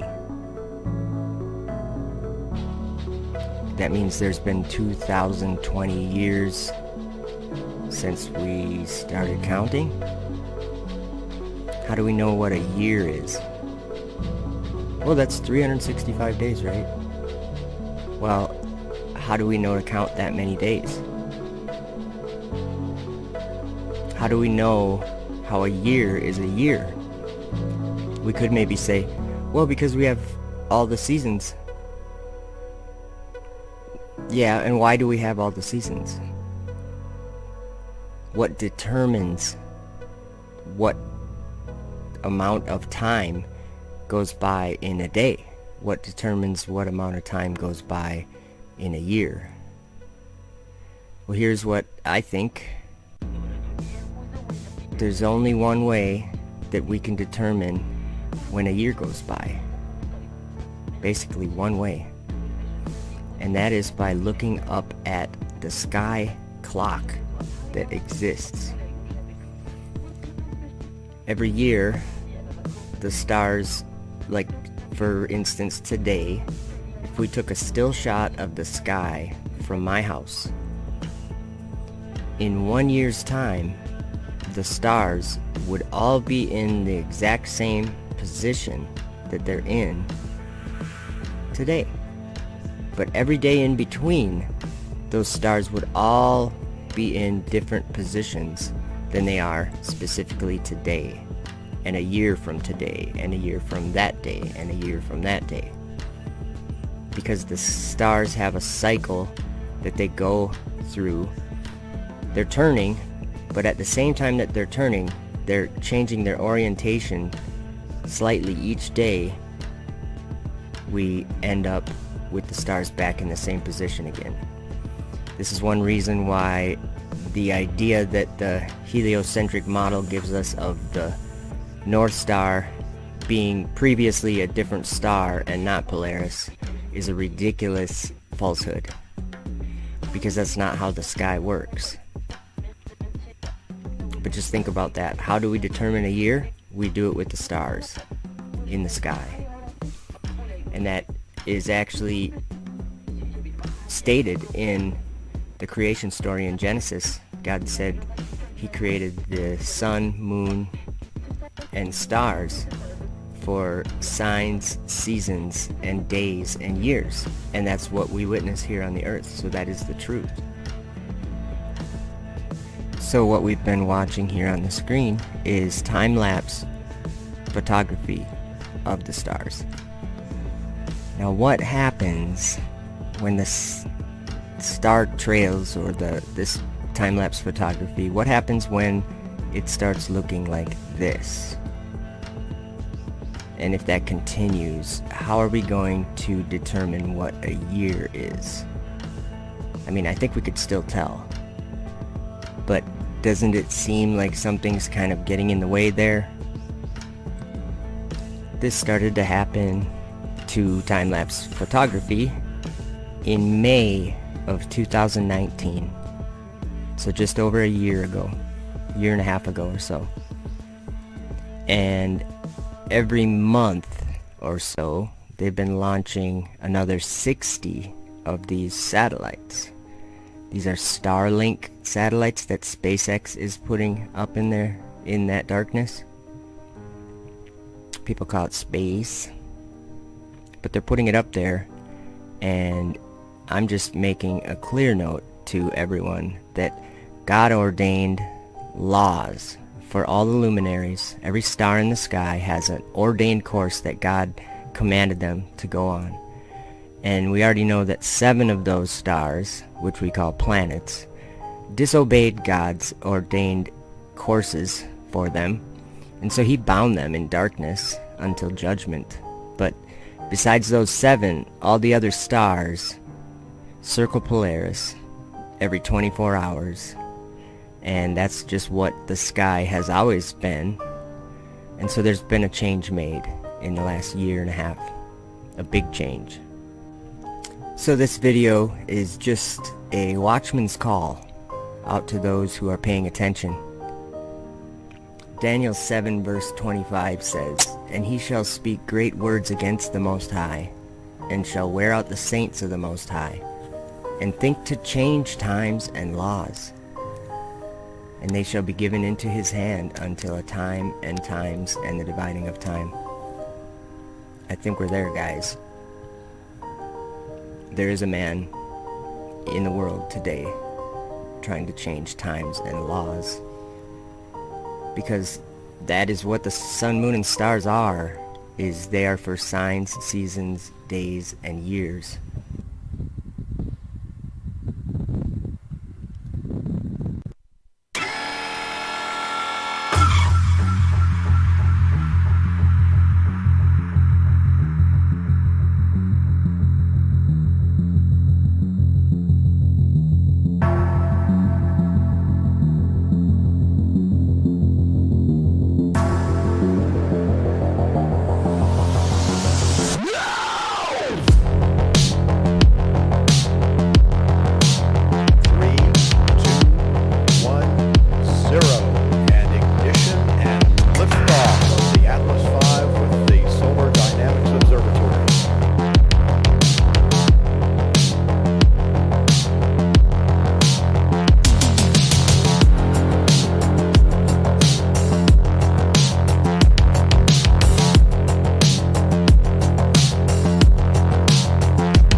And I beheld another beast coming up out of the earth.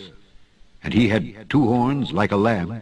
Liftoff of the SpaceX Falcon 9 rocket, launching Dragon to the International Space Station. And he spake as a dragon. And he exerciseth all the power of the first beast before him, and causeth the earth and them that dwell therein to worship the first beast, whose deadly wound was healed. And he doeth great wonders, so that he maketh fire come down from heaven on the earth in the sight of men. And Stage 1 entry burn is underway. It's a burn of about 10 seconds.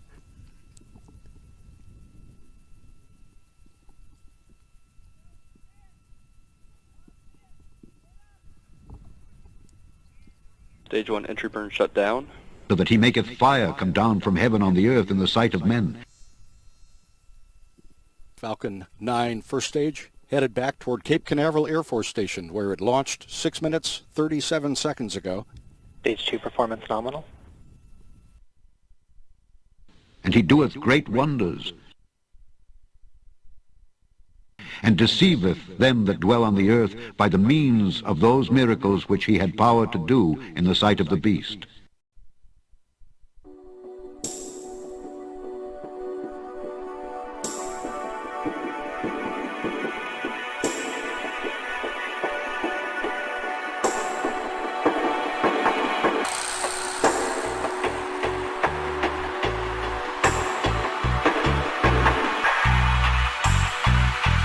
And the Lord God of the holy prophets sent his angel to show unto his servants the things which must shortly be done.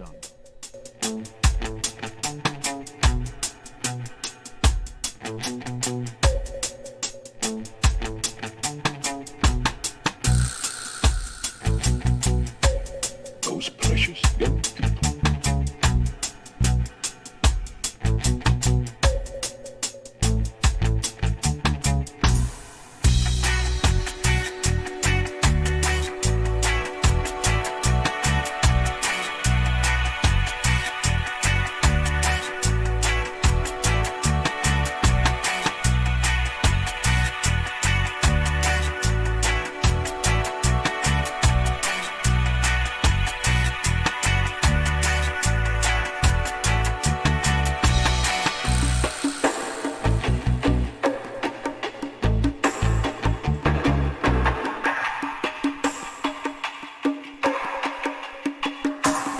Back at Landing Zone 1 at Cape Canaveral Air Force Station.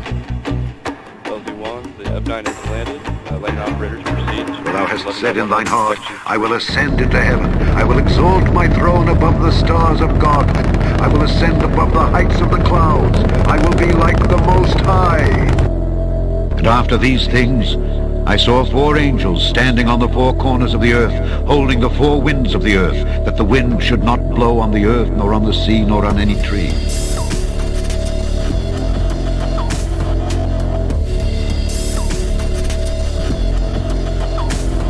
And I beheld another beast coming up out of the earth. And he had 2 horns like a lamb, and he spake as a dragon. Hell from beneath is moved for thee, to meet thee at thy coming. It stirreth up the dead for thee, even all the chief ones of the earth. It hath raised up from their thrones all the kings of the nations. And he doeth great wonders, so that he maketh fire come down from heaven on the earth in the sight of men, and deceiveth them that dwell on the earth by the means of those miracles which he had power to do in the sight of the beast.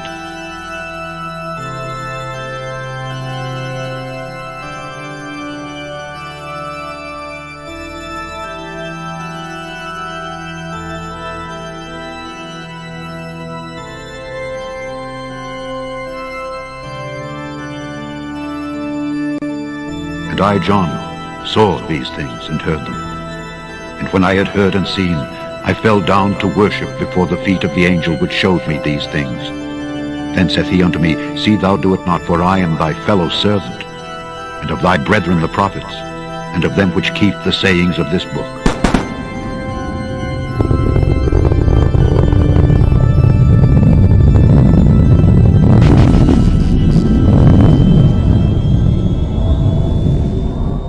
When when he had spoken these things, while they beheld, he was taken up, and a cloud received him out of their sight.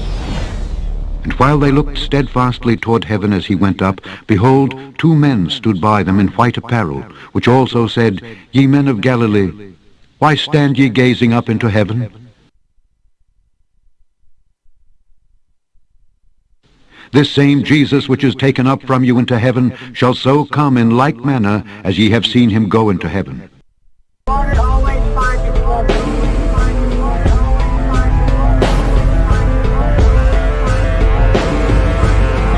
Okay, I'm a flat earther.